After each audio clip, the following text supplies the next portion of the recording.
Hi neighbors, my name is Jessica Keller Ayla. In case you guys don't know who I am a homeowner in this neighborhood and I'm also a realtor. I'm the owner of PCS by Vets under Galvin and Gardner Real Estate Brokerage.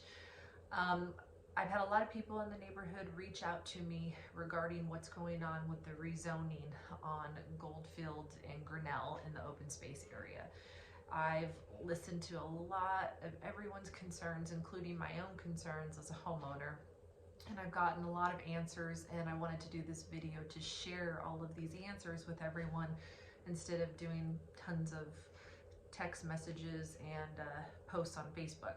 So I hope this video will help some. I want to do a little disclaimer. I am not a real estate attorney. I don't give legal advice. I'm simply a realtor. But I found out some really great information of what's going on. I'm going to be looking at my notes because I have a lot of information to pass on to you guys. So what I found out is basically, in case you don't know, a developer is coming into town. They want to rezone that area to multifamily residential, and basically their plan is to put up apartments right there in the front of our community. Most of us in the neighborhood will not get those letters and will not get notified because the county does not consider us as direct impacted from this, even though we all are impacted in this community by this. They will only send it usually to the people that live immediately on the streets right there next to it. So the rest of us will not be getting a letter, so don't be surprised if you don't get one. But the letter is on our Facebook group page so everybody can see it and reference it. So basically what's going on is now a lot of people want to try to fight and stop the rezoning from occurring. So we could either keep it the way it is, where it's zoned for partially agricultural and commercial, or let it be rezoned to put in multifamily residential, the apartments.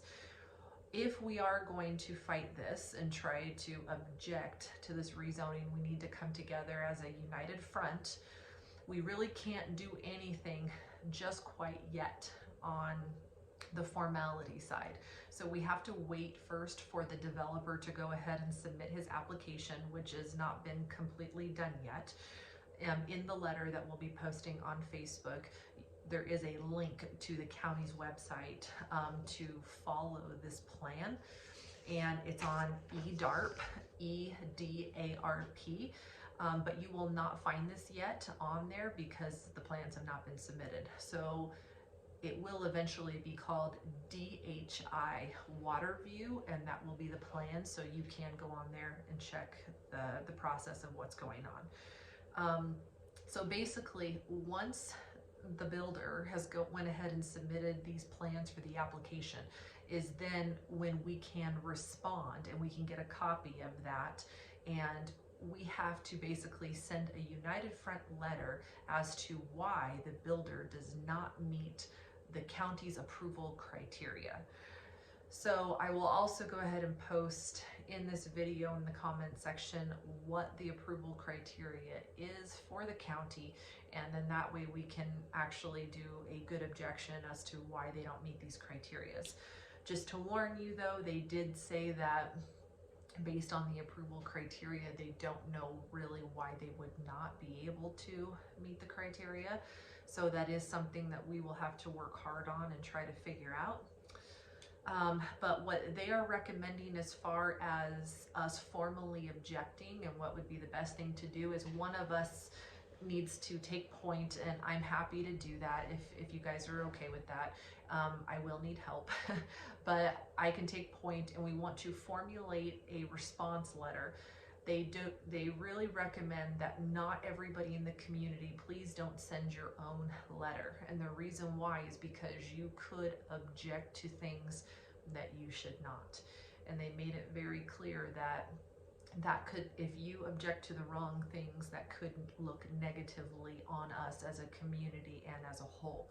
So the best thing to do would be for us to have this letter and then have everybody, as many people as we can in the neighborhood, sign this letter saying that all of us are one united front and we're all behind it, and we're all behind this letter and these things, and that would make us look that much stronger. We also want to make sure, for example, that we're not objecting to things, like I said, that we're not supposed to.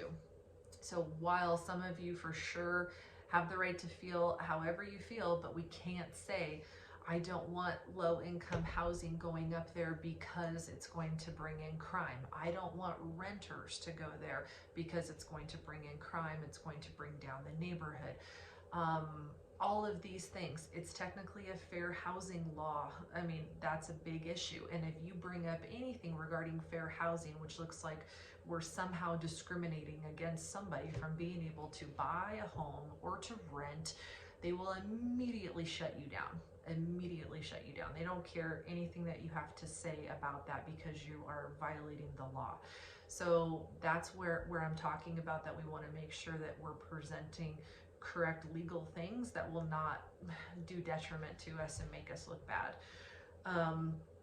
And then if we are going to comment on things of why we don't want this to go in there, such as, for example, somebody had brought up the schools, okay? If saying that the school was at capacity, we can't just say that. We actually have to go prove it.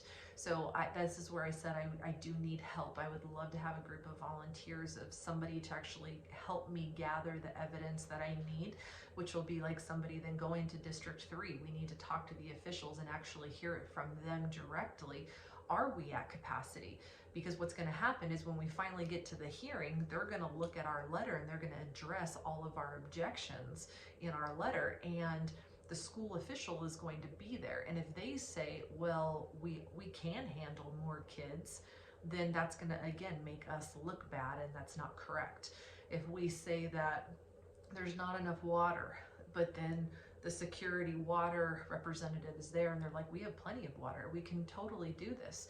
So this is a lot of homework that we need to do, looking into the traffic impact study, the accident statistics, talking to the state patrol, the local county police.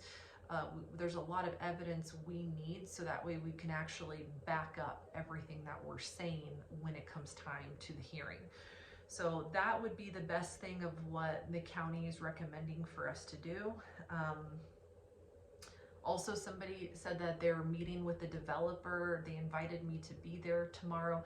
I'm sorry, I have a closing. I can't be there at the same time, but I just want you guys to know that with you meeting with the developer, you're more than welcome to, and maybe it'll give you some good idea of what he's planning to do, but it really means nothing because nothing's been approved. So he can tell you one thing, and then once they submit their plans, if the county doesn't like it, things get changed, or it has too much of an environmental impact study, all of his plans could change. So it really doesn't matter in some ways what he says just yet, because it hasn't been approved. So that's kind of where we are right now. I hope that helps with some of the information, so just so people know what's going on. Please feel free to comment on this post or call or email me if you have any other questions. If you would love to volunteer and please help me, that would be fantastic. I really do need some help with people helping me gather evidence. But like I said, we're hoping we'll have some more information next week, and hopefully the application will be done and will be in by that time, and then we can go from there. That's basically about all I have for you guys for now, but I hope that helps, and hopefully we can all gather together and make this happen. I'm Jessica Ayla, and let me know if you need anything. Thank you so much.